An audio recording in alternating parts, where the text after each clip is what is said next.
Bom dia, comunidade. Como que vocês estão? Espero que estejam tão bem quanto eu estou.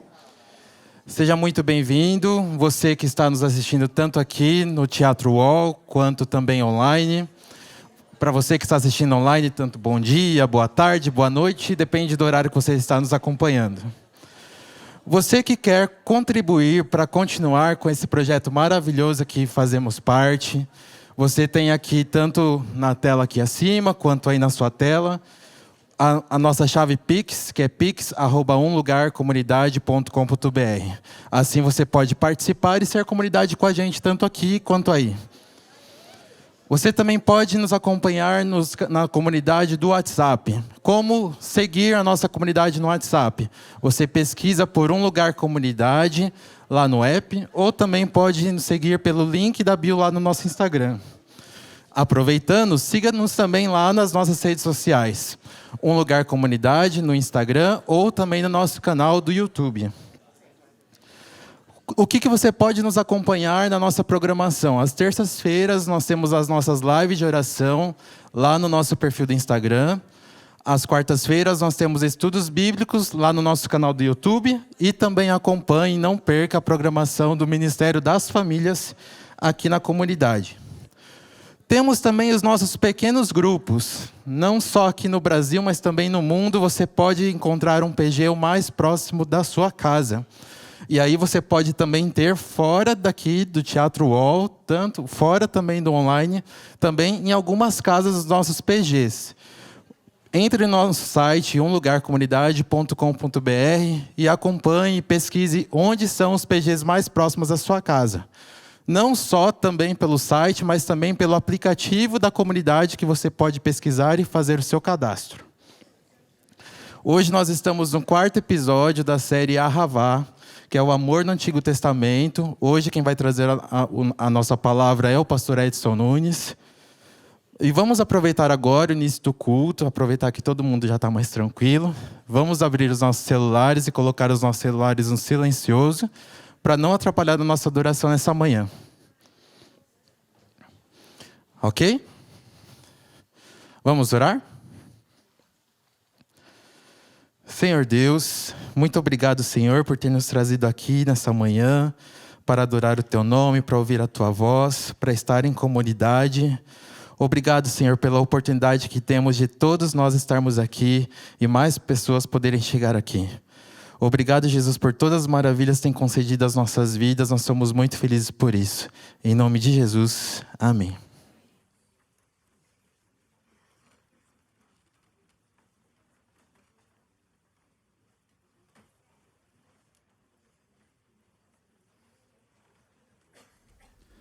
No reino de Deus somos todos absolutamente iguais. Na mesa dele fomos todos chamados a sermos servos, mas servos servidos pela sua graça e misericórdia. Vamos nos colocar de pé e vamos cantar sobre esse presente maravilhoso que desceu dos céus, para que eu e você tivéssemos vida novamente. Tudo é provisão. Vamos todos juntos. Tudo é provisão, homem sobre a terra e o que brota desse chão.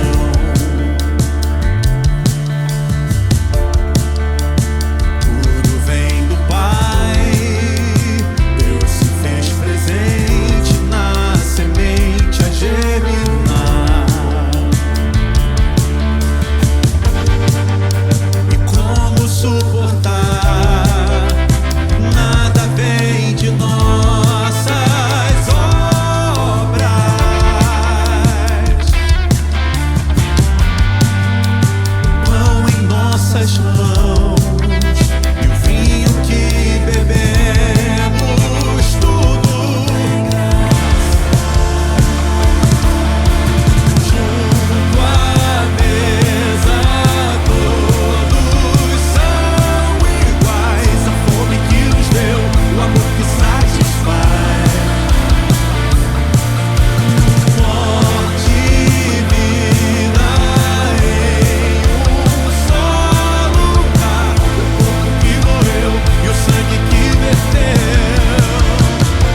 que nos deu, o amor que satisfaz. Em sua morte e em sua vida, para a glória dele. Morte e vida em um só lugar, o corpo que morreu e o sangue que verteu. Junto à mesa todos são iguais, a fome que nos deu, o amor que satisfaz. Morte e vida em um só lugar, o corpo que morreu e o sangue que verteu, presente que ele dá.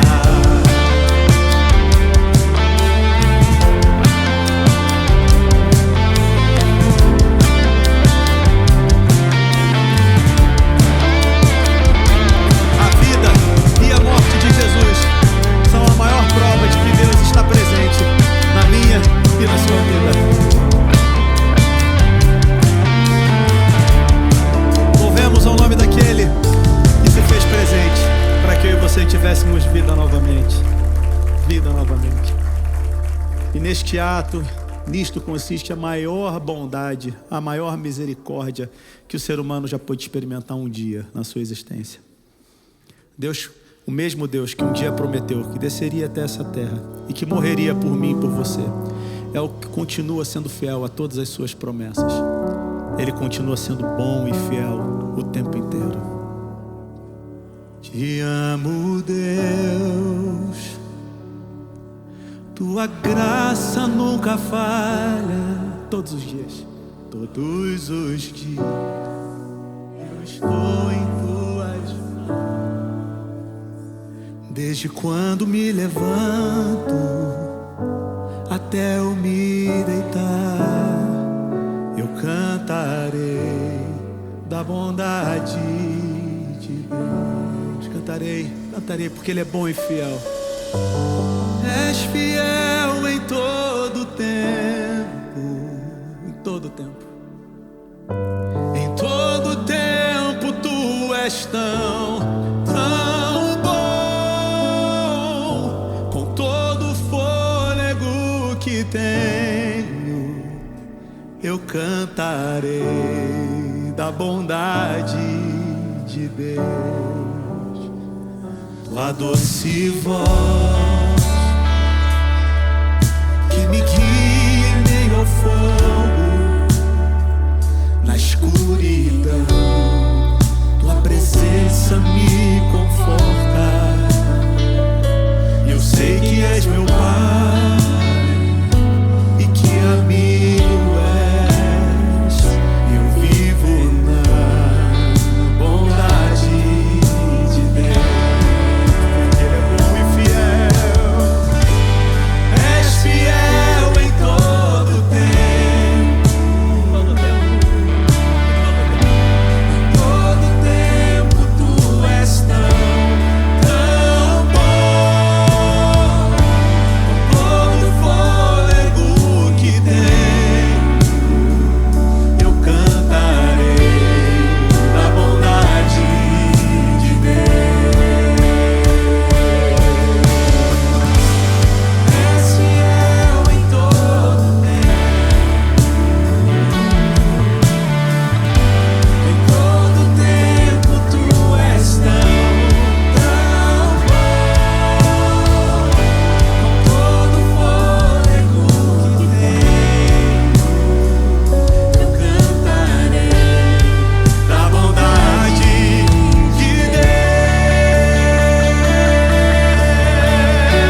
que você tem.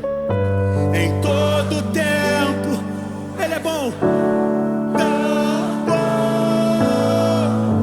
Com todo fôlego que tenho, eu cantarei da bondade de Deus, porque Ele é bom. És fiel em todo tempo. Em todo tempo tu és tão bom. Com todo fôlego que tenho, eu cantarei da bondade de Deus. És fiel em todo tempo. Em todo tempo Ele é bom e fiel ainda. Em todo tempo tu és tão bom. Com todo fôlego que tenho, eu cantarei da bondade de Deus. Eu cantarei da bondade de Deus, porque Ele é bom. Eu cantarei a bondade de Deus, porque Ele é bom, porque Ele é bom e fiel, porque Ele é bom. Ele é bom porque um dia Ele esteve aqui e abriu um caminho para que nós pudéssemos seguir o exemplo dele. E a partir desse caminho, a partir desse exemplo, a gente tenta viver de acordo com aquilo que Ele pediu pra gente. Ele pediu pra gente não se apegar tanto às coisas que a gente é capaz de fazer. Ele pediu pra gente não carregar muito peso. Leva só aquilo que dá pra carregar, e o que não der você abandona pra trás. Porque o nome dele precisa ser exaltado. Exaltado na nossa vida. Sigamos todos juntos nesse caminho. Em oração eu trilho o caminho que Jesus abriu, até o trono onde sua graça flui como um rio.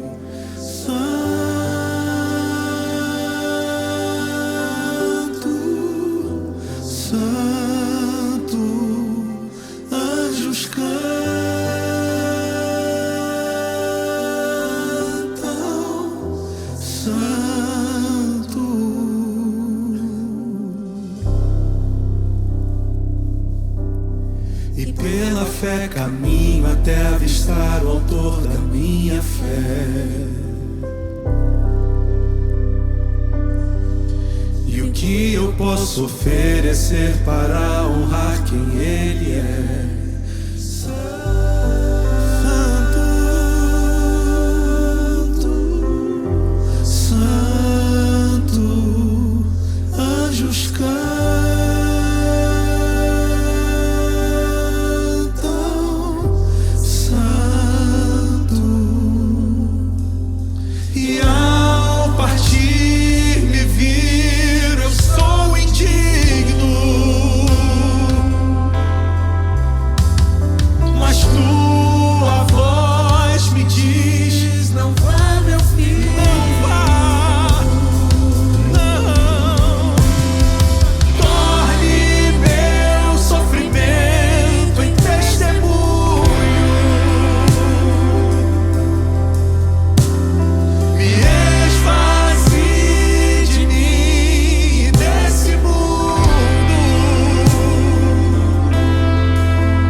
Aquilo que preciso e nem um pouco mais. Senhor, nos dê somente aquilo que nós precisamos.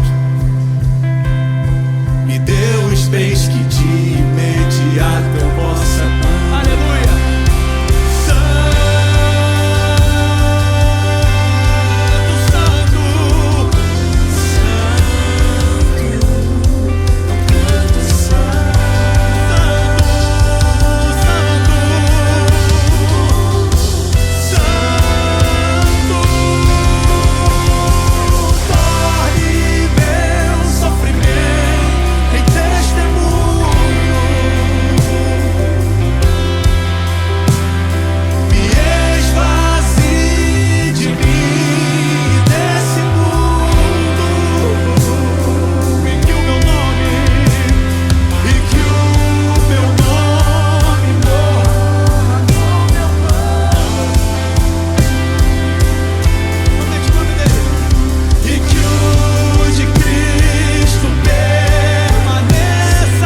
nome dele permaneça.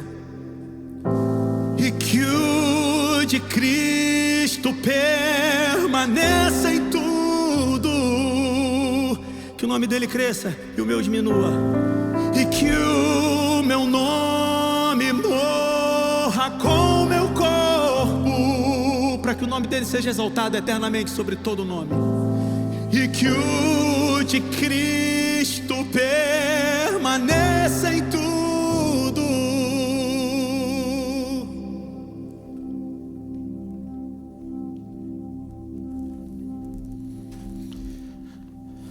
Eterno nosso Pai, nosso Rei, muito obrigado, Senhor, pelo Teu amor, pela Tua misericórdia. Muito obrigado, sobretudo, Senhor, pelo Teu Filho amado Jesus Cristo. Muito obrigado porque nele e através dele, todos nós podemos sentir essa graça derramada sobre nós. Senhor, mais uma vez, agora que vamos estudar a Tua palavra, que Teu Espírito fale conosco. Então que nós te imploramos em nome dele, Jesus Cristo. Amém, Senhor. Amém. Amém. Bom dia. Para você que está aqui no shopping Higienópolis, no pátio Higienópolis, né? No Teatro Hall.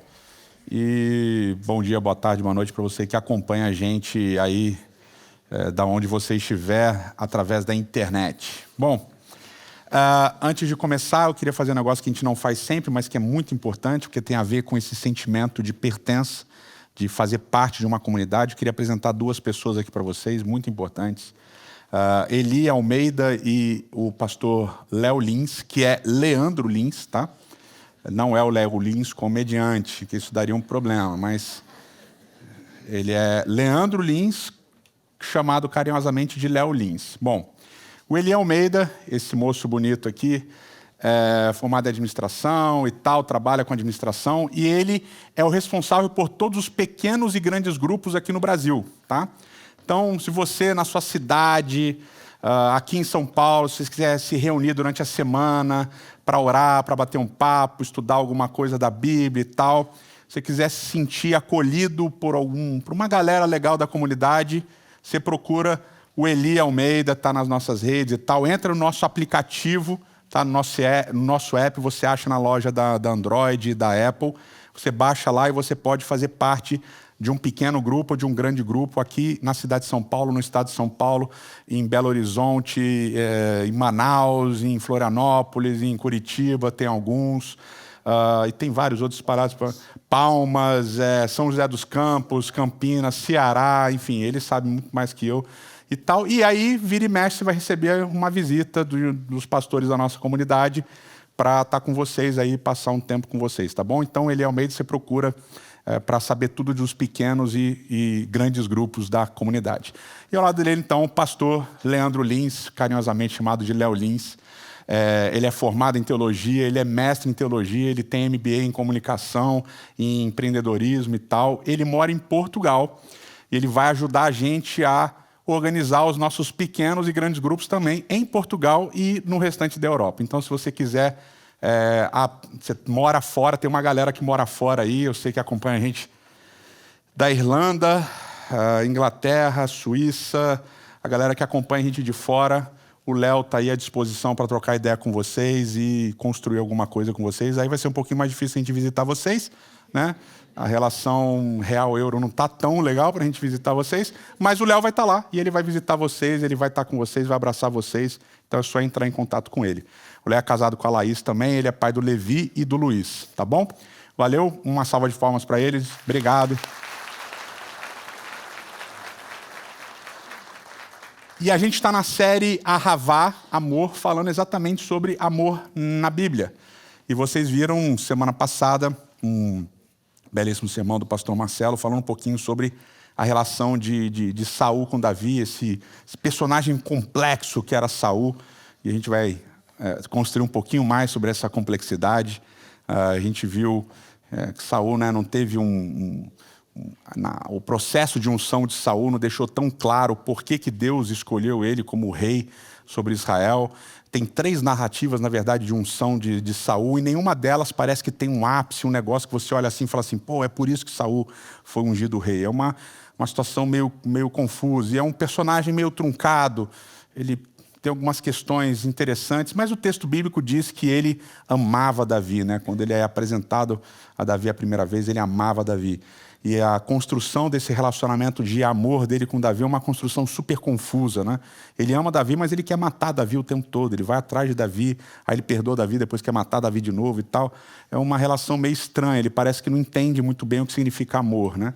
O cara cheio de inseguranças, etc. e tal. E a gente vai ver que esse personagem ele também tem problemas não só nesse amor que ele tinha por Davi, que ele não sabia expressar direito, mas também no relacionamento dele com outros personagens, em específico, um personagem importante que é o personagem Jonatas. E se você está com a sua Bíblia aí, você pode abrir, ou aplicativo, sei lá, você pode abrir em 1 Samuel, capítulo 13, e ali começa dizendo, verso 1, Saul havia reinado em Israel durante 1 ano, no 2º ano de seu reinado sobre o povo, escolheu 3.000 homens de Israel, 2.000 estavam com Saul em Micmas, na região montanhosa de Betel, e 1.000 estavam com Jonatas, em Gibeá de Benjamim. Saul despediu o povo, cada um para a sua casa. Jonatas derrotou a guarnição dos filisteus, que estavam em Gibeá, e os filisteus ficaram sabendo. Então Saul mandou tocar a trombeta por toda a terra, dizendo que os hebreus escutem isso. E todo Israel ouviu dizer que Saul derrotou a guarnição dos filisteus, e agora os filisteus estão com ódio de Israel. E o povo todo foi se encontrar em Gilgal, etc. e tal. Então aqui Jonatas é apresentado, introduzido na narrativa pela primeira vez.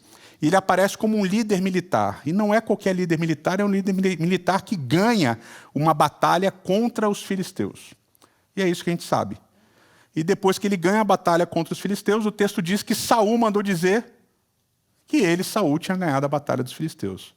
Então Jonatas aparece na história a primeira vez como alguém que vence uma batalha, mas os méritos, os louros dessa vitória são roubados por Saul, porque Saul manda dizer que ele ganhou, que ele venceu a batalha. Na sequência da história, vocês viram isso semana passada, a gente sabe que Saul tem um episódio que ele oferece sacrifícios que não eram para ele ter oferecido e tal, e aí Samuel repreende ele, e aparece pela primeira vez que Saul é rejeitado por Deus como rei de Israel, né? E aí depois disso, Jonatas aparece de novo. Logo na sequência, Jonatas aparece de novo, e a gente vai descobrir melhor quem é esse Jonatas. Então, no capítulo 13 ainda, de 1 Samuel, no verso 16, diz: Saul, o seu filho Jonatas, e o povo que estava com eles ficaram lá na região de Benjamim, enquanto os filisteus estavam acampados em Micmas. Então agora a gente vai descobrir que Jonatas é filho de Saul. Aquele cara que ganhou a batalha contra os filisteus e que Saul roubou os méritos da vitória, esse indivíduo é filho de Saul. É um dos filhos de Saul. E a história vai colocar novamente, a narrativa vai colocar novamente o exército de Saul numa nova batalha contra os filisteus, no capítulo 14 de 1 Samuel. E nessa batalha tem uma questão geográfica envolvida, porque parece que Israel estava numa desvantagem geográfica, como se ele estivesse numa região mais baixa e os filisteus numa região mais alta. E eles estão ali, eles não sabem como desenvolver a batalha. Saul está na tenda, ele está com medo. Parece que esse episódio da rejeição de Deus teve um peso em Saul. Saul fica meio medroso, meio mais inseguro do que ele já era. E ele não sabe o que fazer, E Jonatas tem uma ideia, ele pega o escudeiro, eles armam um esquema, é como se eles passassem por trás do exército filisteu, e eles vão sozinhos, os dois ali, numa espécie de emboscada, e eles juntos matam mais de 1.000 soldados e causam um furdúncio, um rebuliço no acampamento filisteu. E aí Saul, de longe, olhando que tinha uma bagunça acontecendo no exército filisteu, ele fala: Deus nos deu a vitória, e eles saem lá, e aí vão lá e ganham aquela batalha. Só que nesse processo, a narrativa dá uma espécie de adiantar e depois retroceder. Então ela conta o que aconteceu, depois ela volta um pouquinho a história. Parece que Saul, nesse episódio de esperar, de estar em dúvida como fazer aquela batalha, ele decreta um jejum para todo mundo. Então ele fala assim: ninguém pode comer nada. Essa batalha aqui está confusa, está complexa, então vamos fazer um jejum e oração. Só que a galera fica meio bolada, fala assim: a gente está na guerra, a gente vai fazer jejum? Como é que a gente vai ficar com força para guerrear depois? E aí o pessoal não curte muito esse pedido de Saul, que é um pedido meio idiota. Pô, a gente está na guerra aqui, vamos ficar sem comer? Vamos ficar fraco. E beleza, obedecem. Só que aí vem a batalha, eles vão lá, matam os filisteus e tal, e nesse processo, Jonatas, depois da emboscada, da guerra, de matar a galera, não sei o que lá, ele vê um favo de mel, ele vai lá e come. E aí diz o texto bíblico que os olhos deles brilharam, os olhos dele brilharam. Ele ficou como se ele tivesse ficado desperto, né? Comeu um melzinho, um açúcar, ele já deu um... Né? Tipo, a galera quando come chocolate, assim, desperta, né? Fica feliz e tal. E aí alguém falou para Jonatas, putz, cara, você não podia ter comido, teu pai decretou que não era para comer, todo mundo estava de jejum, e se comesse, morria. E agora o que a gente vai fazer? Vamos ficar quieto, talvez ele não saiba. Mas a notícia corre, que comeu, não sei o que lá, tal. Saul vai lá, quem comeu, e começa aquela bagunça, jogam sortes para descobrir quem foi que comeu, e a sorte termina na família de Saul. E Saul, mas eu não comi, tá, Jonatas? Pai, fui eu que comi. E aí Saul, sem cerimônia, falou assim, irmão, você comeu, agora você tem que morrer. E ele está disposto a matar o filho dele. E aí o que acontece? A galera do exército se reúne e fala assim, não, Jonatas, você não vai matar, tá maluco? Foi o cara que deu a vitória para a gente. O cara criou uma tática, foi lá e causou um negócio, e foi ele que deu a vitória para a gente, agora você vai matar teu filho, você está maluco? Não, mas tem que matar, porque eu disse que ia matar, porque como é que vai ficar a minha moral? A galera protege Jonatas, Jonatas não morre. Maneiro, né? Um pai legal. O filho ganha a batalha, ele diz que foi ele. E agora o filho ganha a batalha de novo e ele quer matar o filho porque ele deu uma ordem idiota. Só que Jonatas é protegido pelo exército. O exército protege Jonatas. Os militares protegem Jonatas. E qual é a grande sacada aqui? A grande sacada é a gente entender mais um tijolinho que já apareceu dessa personalidade de Saul. Saul é um cara inseguro, mas, sobretudo, Saul é um cara invejoso. Porque o filho dele, que é um cara inovador, que vai e ganha uma batalha e tal, ele não gosta. Ele prefere matar o filho dele do que deixar o filho dele ser famoso. Mas aí, quando a galera intervém para proteger Jonatas, ele recua. Fala, bom, já que vocês estão protegendo Jonatas, então... Pô, eu quase caí aqui. Então, beleza, então deixa o Jonatas aí e tal. Mas, era para ter morrido. Tá? Bom... Depois desse episódio, aí você tem o que a gente chama de apresentação formal de Saul dentro da narrativa. Tá? É muito parecido com o que vai acontecer no livro de Reis. E está lá no finalzinho do capítulo 14, diz assim, os filhos de Saul eram Jonatas, Isvi e Malquissua, os nomes de suas duas filhas eram Merabe, a mais velha, e Mical, a mais nova. A mulher de Saul se chamava Ainoã e tal, vai dizer aqui do tio dele, que era líder do exército, tal. Verso 52, durante todo o reinado de Saul, houve forte guerra contra os filisteus. Por isso, sempre que via um homem forte e valente, Saul o agregava a si. Tá? Então, aqui é uma descrição meio que formal desse período de reinado de Saul. Um cara controverso, um cara confuso, um cara difícil, e a gente já sabe aqui, no relacionamento dele com Jonatas, que é o filho dele, que é um cara invejoso. Tá? O texto vai se desenvolvendo. No capítulo 15, Saul é rejeitado pela segunda vez por Deus, e aqui naquele episódio que vocês já viram semana passada também, que ele poupa a vida do rei Agag, e não deveria ter poupado. E aí no capítulo 16, Davi é ungido rei sobre Israel. Tá? E nesse episódio, logo depois da unção de Davi como rei, Davi é ungido, mas não se torna rei de fato e de verdade imediatamente depois, ele só é ungido, vai ter que esperar. Davi e Saul se conhecem, e o texto bíblico diz que Saul amou Davi. E aqui a gente já tem um problema, porque na história de Saul com Jonatas, em nenhum momento o texto diz que Saul amava Jonatas. Mas Jonatas era uma espécie de general importante dentro do exército de Saul e ganhava muitas batalhas para Saul. Mas em nenhum momento o texto diz que Saul amava Jonatas. E agora esse jovenzinho é introduzido à presença do rei e de cara diz o texto que Saul amava Davi. Na sequência, no capítulo 17, vem a história de Davi e Golias, que é a história dessa batalha, mais uma batalha. Mais uma vez o povo de Israel está acampado num lugar, tem um vale entre o acampamento de Israel e o acampamento dos filisteus, e aí tem um grande guerreiro filisteu, um gigante chamado Golias que vai lá e todo dia desafia o povo. Vocês lembram bem da história? Ele ficava fazendo chacota com o povo, etc. e tal. E aí ninguém queria lutar contra esse gigante Golias. E o gigante era alguém alto, realmente alguém alto, alguém forte, alguém alto. Golias, da terra, da cidade dos gigantes.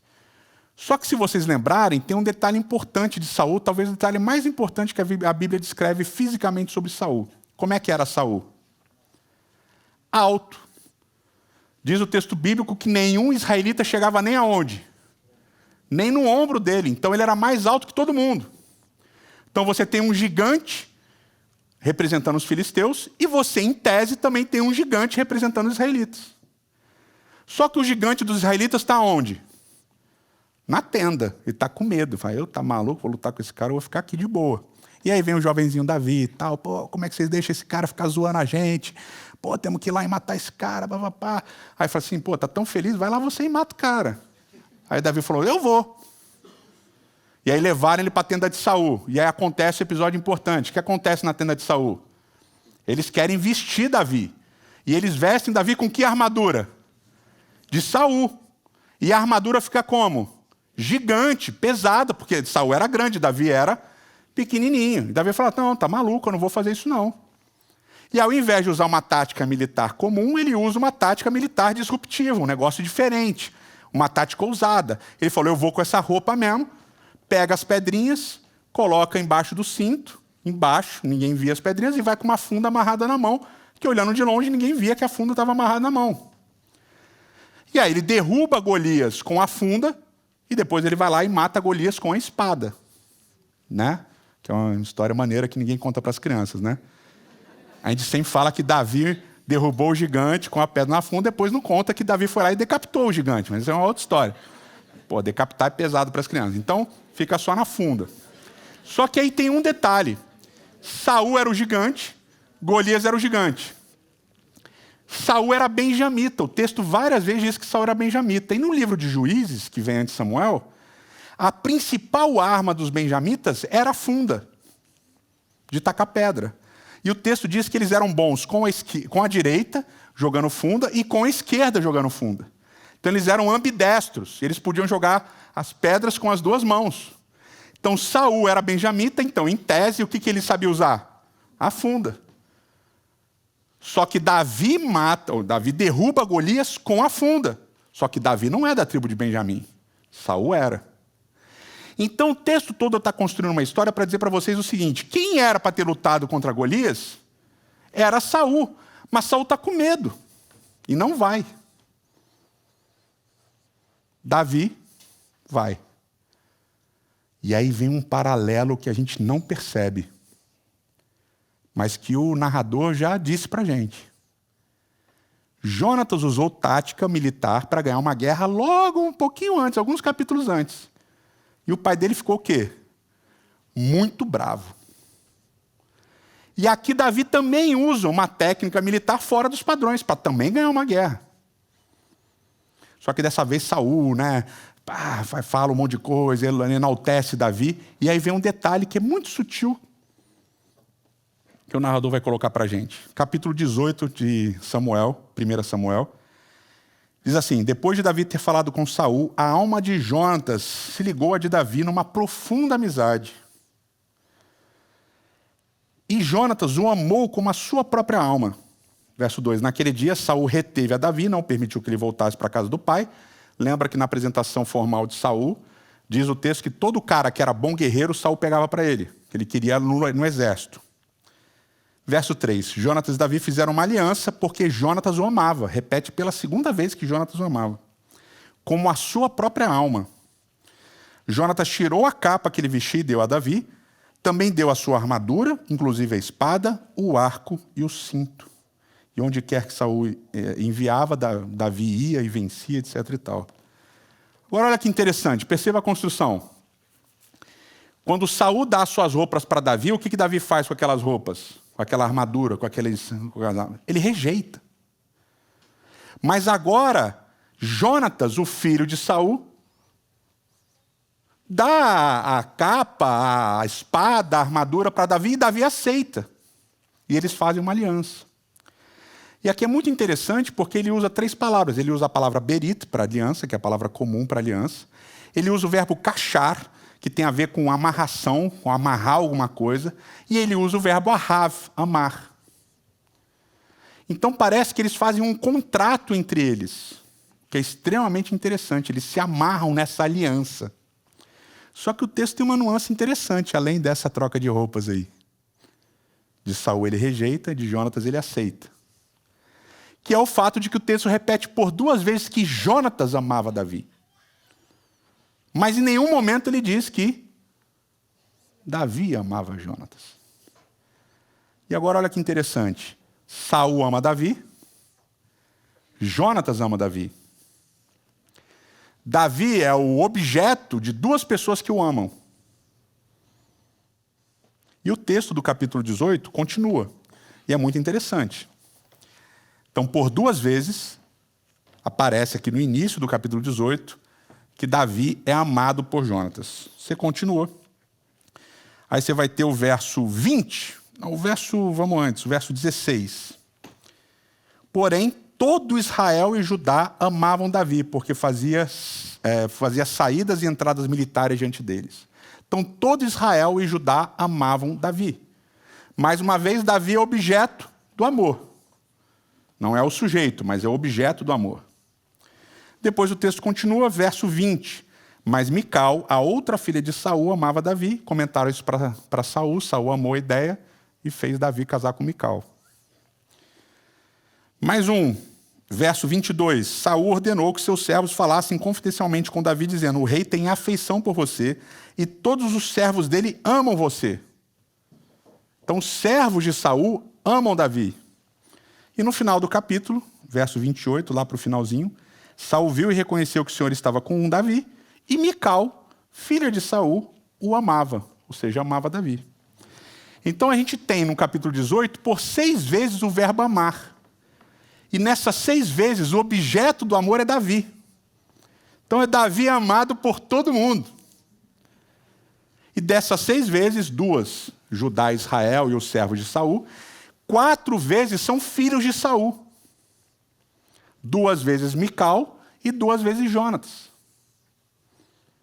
Agora, olha que interessante esse processo de amor aqui. Saul, o pai, amava quem? Davi. Mas não diz em nenhum momento que Saul amava os filhos. Nenhum momento. E os filhos de Saul, Mical e Jonatas, amavam quem? Davi. Mas em nenhum momento diz que eles amavam quem? Pai. Olha o que o narrador está construindo aqui. Não é interessante? Família é legal, né? Todo mundo ama o mesmo cara, mas entre eles não se amam. Então tem uma pitada muito interessante nessa história que está acontecendo aqui. E aqui tem uma outra coisa importante. Davi é amado por todo mundo. Mas em nenhum momento de 1 Samuel, Davi ama alguém. Davi é amado por todo mundo, mas em nenhum momento ele ama alguém. E aí Davi começa a prosperar militarmente, e adivinha o que Saul sente? Inveja. E ao sentir inveja, se ele já queria matar o filho dele, ele vai tentar matar Davi também. E agora ele vai perseguir Davi, tentando matar Davi. E quem vai proteger Davi em alguns desses momentos? Jonatas. Em um momento específico, Jonas intercede por Davi na frente do pai, e o pai tenta matar Jonatas de novo.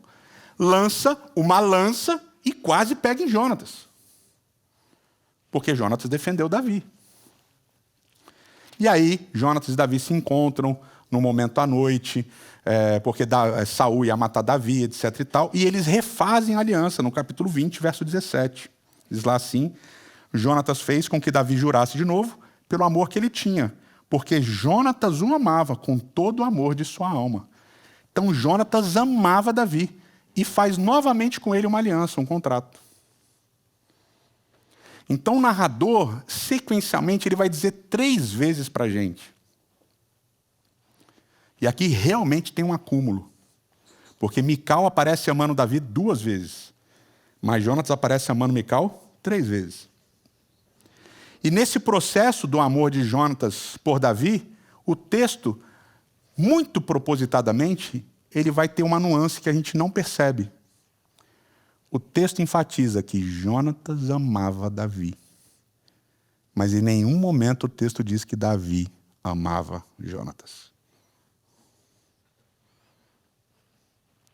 Estão percebendo onde é que isso daí vai dar? Bom, a história continua. Saul persegue Davi o tempo todo. Chega o finalzinho da primeira parte do livro de Samuel. E aí vai ter uma sequência de capítulos meio confusa, meio estranha. Porque o texto é meio complexo. Capítulo 29, 30 e 31, da primeira parte de Samuel. Capítulo 29, Davi está com os filisteus. E tem uns diálogos ali que são diálogos meio confusos, meio complexos e tal. Os filisteus estão com medo de Davi, mas Davi está com eles, parece que eles estão juntos, parece que tem uma aliança entre Davi e os filisteus e tal. E os filisteus, mas você não é o Davi que matava o filisteu? Não, eu sou, mas não é bem assim, tal. E aí, de repente, Davi está com eles e some. E no capítulo 30, Davi está resolvendo um problema com os amalequitas. Os amalequitas sequestraram uma parte da família dele, não sei o que lá, tal. Ele vai lá salvar a família dele dos amalequitas. E aí, no capítulo 31, é uma guerra entre Israel e os filisteus. E Davi está fora. Só que Davi, antes dessa guerra, estava com os filisteus. Então é como se Davi tivesse armado uma guerra entre os filisteus e Israel e saído fora para resolver um probleminha com os amalequitas e deixado os dois. Eu vi aquela expressão, né? Nessa briga, eu quero é a briga. Né? De que lado você está nessa briga? Não, eu estou do lado da briga. Davi olhou e falou assim, filisteus e israelitas brigando, guerreando, estou do lado da briga, que eles briguem e se matem. Porque os reis de Israel, né? O rei de Israel, Saul, é contra mim, e os filisteus eu quero que se explodam, porque Deus quer que mate eles também. Então deixa eles brigarem aí. Só que Davi se afasta. E o que acontece nessa guerra? Morre Saul, mas morre também Jonatas. Aquele com quem Davi tinha uma aliança. Ele morre. E aí vão lá dizer, Davi fica triste e tal, e mata o mensageiro amalequita que conta para ele e tal, todo um episódio confuso, e aí Davi faz um poema. E aí um poema que tem uma mentira complexa. Segunda parte de Samuel, né, o segundo livro de Samuel, capítulo 1, verso 23, diz assim, no meio do poema dele, da lamentação dele da morte, de Saul e Jonatas, ele diz, Saul e Jonatas, queridos e amáveis. Pô, Saul, querido e amável, é demais, né? Saul, querido e amável. Dá uma passada de pano para Saul, né? O cara morreu mesmo, vou dizer que ele era bonzinho e tal. Aí ele diz a mentira. Nem na vida, nem na morte se separaram. Só que, você leu a história, você acompanhou a história. Saul tentou matar Jonatas, pelo menos, quem sabe, 2 vezes. Jonatas preferia Davi do que Saul. E Saul preferia Davi do que Jonatas. A questão é que Jonatas se manteve leal ao pai, embora amasse Davi. E aí vem um texto, o mais complexo desse poema, que diz, estou angustiado, verso 26, por causa do meu irmão Jonatas. Você era amabilíssimo para comigo. Excepcional era o seu amor, ultrapassando o amor de mulheres. Esse texto aqui é um texto difícil, porque esse ultrapassando o amor de mulheres dá margem para muita coisa, para muitas ideias. E é interessante porque na Mesopotâmia você tinha uma linguagem muito parecida usada para descrever relacionamentos homoeróticos. E isso não era uma coisa estranha na Mesopotâmia, era uma coisa comum. E o narrador aqui ele faz questão de pintar uma cor estranha, uma cor diferente do que a gente esperaria. Porque toda a linguagem anterior é uma linguagem de aliança. Mas nesse texto aqui é uma linguagem que passa um colorido diferente. E aqui vem um recurso literário muito importante que se chama crux. O que é crux? Crux é um recurso literário que descreve ambiguidade. Eu já falei disso aqui para vocês. Por exemplo, talvez um dos grandes autores brasileiros a usar esse recurso é Machado de Assis. Aí no livro Dom Casmurro, qual é a grande questão no final do livro? Capitu traiu ou não traiu? Não é isso? Não é essa a grande questão? E ele deixa as duas possibilidades na mesa. A ambiguidade na narrativa, ela gera discussão. Então, cada um vai ter uma opinião lendo Machado de Assis. E a mesma coisa está acontecendo aqui nesse relacionamento entre Jonatas e Davi. O narrador faz questão de pintar um colorido para deixar uma coisa no ar. Mas, infelizmente, não dá para dizer que sim, nem que não. Fica no ar. E aí cada um vai ter uma opinião diferente. E tudo está bom, tudo está válido. Só que tem uma questão importante. Esse não é o centro da parada. Sabe qual é o centro da parada? Uma ênfase que aparece em todas as vezes que Jonatas e Davi estão juntos. A ênfase é: Jonatas amava Davi. Mas em nenhum momento aparece que Davi amava Jonatas. Sabe qual é a moral da história? Amor não correspondido. Na hora que Davi podia mostrar, comprovar o seu amor por Jonatas, que era lutando ao lado dele na batalha, ele escolhe recuar. Deixa lá. O que acontecer, aconteceu. Mas Jonatas o tempo todo está buscando ajudar Davi. Por quê? E o texto vai repetir 4 vezes. Porque Jonatas amava Davi muito. Mas nenhuma vez vai dizer que Davi amava Jonatas. Então essa é uma história de um amor não correspondido. E isso é uma coisa que todos nós conseguimos nos relacionar. Todos nós, em algum momento da nossa vida, vivemos um amor não correspondido. E essa história tem tantas nuances porque o pai não ama os filhos, mas ama Davi. Os filhos não amam o pai, mas amam Davi. E Davi, que é amado por todos, em nenhum momento diz o texto que ele amava qualquer um deles. Então a história toda são de amores não correspondidos. Infelizmente, essa é a nossa experiência de amor também. Muitos de nós nunca sentimos o amor dos pais. E muitos talvez nunca sentiram o amor dos filhos. E muitas vezes nós também tivemos experiências amorosas em que não sentimos o amor de volta. A experiência de um amor frustrado, de um amor não correspondido, é trágica, é triste. E é isso que essa história está narrando. E o próprio Cristo, quando esteve na terra, tinha um grupo de discípulos que o texto diz que ele amava mais, que eram amigos próximos dele. Pedro, Tiago e João, lembra disso? E aí existe um momento em que Cristo precisava sentir aquele amor. Que Cristo precisava sentir que ele era acompanhado por gente que o amava. E quando ele estava sendo julgado, ao invés de receber o amor que ele tanto deu, o que ele recebeu? Traição. Ele foi negado por Pedro. E depois que ele ressuscita, ele encontra Pedro. E ele que foi negado 3 vezes, agora faz 3 perguntas. E quais são as perguntas? Pedro, você me ama? Pedro, você me ama? Pedro, você me ama? E tem toda uma nuance no linguajar, no grego, que acontece aqui. Para basicamente Pedro entender que o amor que ele recebeu não era o amor que ele tinha dado. Porque o nosso amor, e eu repito, o nosso amor, e a gente tem martelado isso na série, o nosso amor é inconstante, é incompleto. E muitas vezes o amor que a gente dá não é correspondido. E por isso, na nossa experiência como seres humanos, existe um amor que a gente pode confiar, que é constante e fiel, que é o amor de Deus. Mas entre nós, infelizmente, a nossa experiência vai ser a experiência de amores não correspondidos em diversos momentos da nossa vida. Eterno nosso Pai e nosso Rei, Senhor, muito obrigado pelo dom de podermos amar. Mas, Senhor, como é difícil tantas vezes vivermos experiências de amores não correspondidos.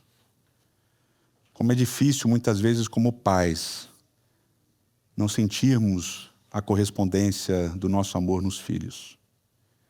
Como é difícil como filhos muitas vezes não sentirmos o amor de nossos pais.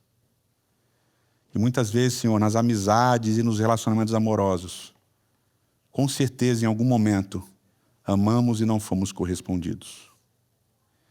Mas, Senhor, nos ajude a sermos como Jonatas, leais até o fim, amorosos até o fim, mesmo quando não correspondidos. Porque esse amor é o exemplo do amor de Cristo, que ama mesmo traído, que perdoa mesmo traído. E que esse, Senhor, o amor, o teu amor, o amor de Cristo, seja o amor que continue a nos constranger pela constância e pela lealdade. Te agradecemos por isso, em nome de Jesus. Amém.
você puder e quiser, vamos nos levantar.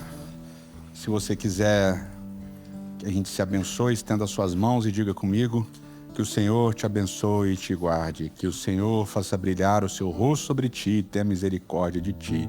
Que o Senhor sobre ti estenda o seu rosto e te dê a paz. Valeu, obrigado pela presença e até semana que vem. Valeu!